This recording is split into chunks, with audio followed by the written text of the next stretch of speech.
تەوی ژیانە پەنابەری و ڕەوشەخرا بەلێکەچ و جوانên Rojavayê Kurdistanê berdewamın bildarxistina çalakiyên xwe li Herêma Kurdistanê. Rêxistina hoşîniya çand û huner, salvegera duyem ya damezrandina rêxistina xwe di rêya li darxistina ahingekî li bajarê Hewlêrê li Herêma Kurdistanê li darxist.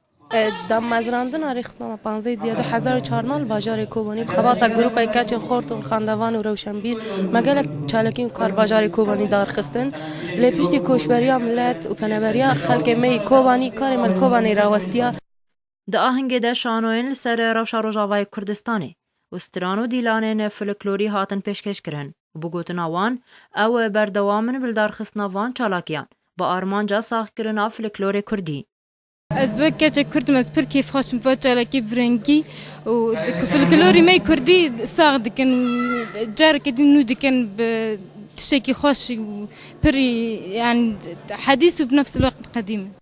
Çalakiyên bi vî rengî hêza ciwanan dide xuya kirin.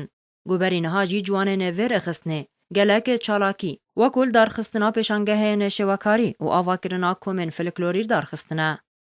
جه کیف خوشیه نه تفی ولات می روجاوا اندرشیات در واسطه بیا و چالکین وی هاوده دهندره سینگ حی هر خورت که ده هیا کو گاوا بویرنگی دوباره ده جه کیف خوشی بیا یعنی پیش روج ده تحسی هیزا خورتا هیزا ملتا هین هیا نکو چقاس رنگی ده یعنی شرب حرب هین آشتی هنه هین کسی کو آشتی حفظ کن هنه.